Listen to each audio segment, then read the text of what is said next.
TJSB सहकारी बँकेच्या वतीने ठाण्यातील ग्रँड सत्कार हॉटेल येथे बुधवारी 10 एप्रिल रोजी आर्थिक वर्ष 23-24 चे लेखापरीक्षित निकाल जाहीर करण्यासाठी पत्रकार परिषदेचे आयोजन करण्यात आले होते।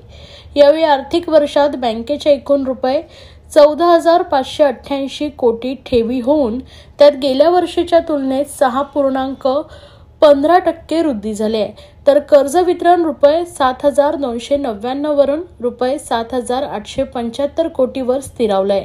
पुंजी पर्याप्तता ही 17.57% राहिली आहे। हे सर्व करत असताना बँकेचा एकूण व्यवसाय हा 22,463 कोटी इतका झाला आहे। तसेच ढोबळ अनुपादित कर्ज प्रमाण 3.99% घसरून 3.66% राहिला आहे, तर निव्वळ अनुपादित कर्ज गेल्या वर्षीप्रमाणे 0% राहिलं असं टीजेएसबी बँकेचे अध्यक्ष शरद गांगल यांनी सांगितलं आहे। तसेच बँकेने गेल्या वर्षी 3 नवीन शाखा उघडल्या असून त्यात कर्जत, रायगड, वाळूंज, छत्रपती संभाजीनगर या तर गोवा, परवरी येथे रिझर्व्ह बँकेने नव्या धोरणानुसार ऑटोमॅटिक रूट या मार्गदर्शन तत्वानुसार सुरू झाल्या आहे। तसेच बँकेच्या 13व्या वर्धापन दिनी टीजेएसबी संदेश ही ध्वनीसहित QR कोड प्रणाली सर्व व्यावसायिकांना प्रदान करण्यात आली आहे। तसेच वर्षारंभी गोव्यात 3 ATPM सुविधा या 24 तास धनादेश क्लिअरिंग यासाठी गोवा सरकारची विद्युत देयक भरण्यासाठी सुविधा उपलब्ध करून दिली आहे, तर मुंबईकर ग्राहकांना BST उपक्रमासाठी धनादेश जमा करण्याची सुविधा प्राप्त करून दिली आहे।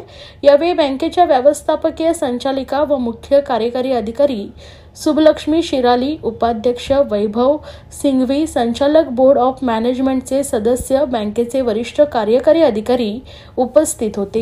एकंदर बँकेची वाढ मागच्या वर्षी आपलं 20,954 कोटीचा एकंदर आपला व्यवसाय होता, तो 22,463 कोटी झालेला आहे। डिपॉझिट मागच्या वर्षी आपली 13,743 कोटी होती, ती 14,588 कोटी झालेली आहे। त्याच्यानंतर लोन्स जी आहे, ज्याला आपण ॲडव्हान्सेस म्हणतो, ती मागच्या वर्षी 7,211 कोटी होती, ती 7,875 कोटी झालेली आहे। आपला जो ढोबळ नफा आहे तो 291 कोटी होता, तो 280 कोटी झालेला आहे। आणि नेट प्रॉफिट जो आहे तो 173 कोटीवरनं 216 कोटी झालेला आहे। आपला स्वनिधी आहे तो मागच्या वर्षी 1,549 कोटी होता, तो 1,719 कोटी झालेला आहे।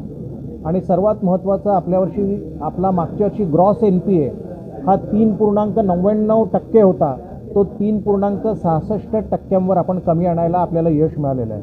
नेट NPA गेली अनेक वर्ष आपला शून्य असतो, तो शून्यच आहे। आणि कॅपिटल ॲडिक्वेसी रेशिओ की जे बँकेची एकंदर जे आरोग्य आहे त्याचं एक ते प्रमाण आहे ते 16.93% वरून 17.57% आहे। तर अशा तऱ्हेने चांगला ग्रोथ आपल्या बँकेने दाखवलेला आहे। आणि दरवर्षी आपण एक पायंडा पाडलेला आहे की 10 एप्रिल किंवा 10 एप्रिलच्या आत आपण आपले ऑडिटेड फिनान्शियल रिझल्ट्स जाहीर करतो, त्याप्रमाणे आज आपण ते जाहीर केलेले आहेत, याचा मला आनंद होतो। आणि मी पुन्हा सांगू इच्छितो की ऑडिटेड फायनल रिझल्ट्स आहेत, म्हणजे आम्ही बॅलन्स शीटवर सह्या करून इकडे आलेलो आहोत, त्यामुळे हे कुठले अनऑडिटेड नाही आहेत, ऑडिटेड फिनान्शियल रिझल्ट्स आहेत।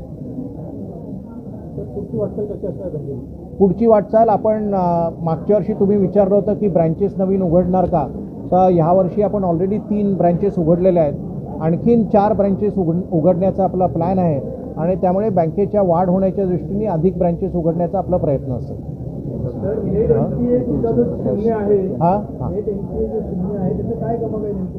कारण मुळात आपण कुठल्याही प्रकारे डिपॉझिटर्सचं, म्हणजे जो खातेधारक आहे की जो स्वतः आपल्याकडे पैसे ठेवतो, त्याला त्याची सुरक्षितता ही चांगली पाहिजे। आणि नेट NPA 0 असण्याचं कारण की जेवढा NPA असेल तेवढी प्रोव्हिजन करण्याची आपल्यामध्ये ताकद आहे, आर्थिक ताकद आहे, म्हणून ते आपण करू शकतो।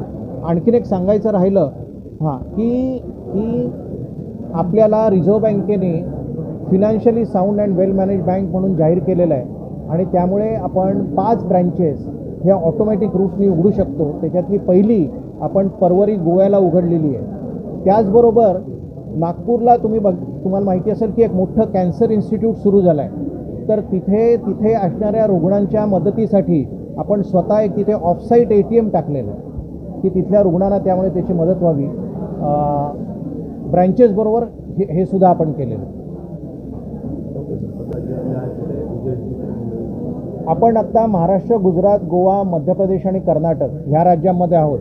आणखीन राज्य आणण्याचा आपला प्रयत्न आहे, परंतु ते मी आत्ता सांगू शकत नाही. आपल्याला आपली ॲन्युअल जनरल बॉडी मीटिंग जेव्हा होईल जूनच्या पहिल्या आठवड्यात आणि त्यावेळेस तुम्ही सगळेजण असाल तर त्यावेळेस तुम्हाला आणखीन कुठली राज्य असतील ते आपण तिथे सांगू. आता नवीन ब्रँचेस ज्या आपण उघडणार आहोत त्या पुणे जिल्ह्यामध्ये 3 असतील आणि चौथी ही ठाणे शहरामध्ये असेल.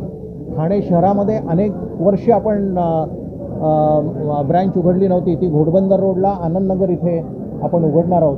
बरेच वर्षानंतर ठाण्यामध्ये नवीन शाखा आपण सुरू करू. आत्ता जर तुम्ही बघितलं, तुम्ही मार्केटमध्ये कम्पेअर करा, आपले व्याजदर हे गृहकर्जावर सर्वात कमी आहेत आणि त्याच्यामुळे RBIने जी लिमिट दिलेलं असतं आपल्याला, गृहकर्ज तुम्ही किती देऊ शकता, ती आपली साधारण जानेवारी फेब्रुवारीमध्ये आपली ती लिमिट संपून जाते. कारण अतिशय आकर्षक असणारा हा जो आपला गृहकर्जाचा रेट आहे तो आहे आणि तो ह्याही वर्षीच सुरू राहील.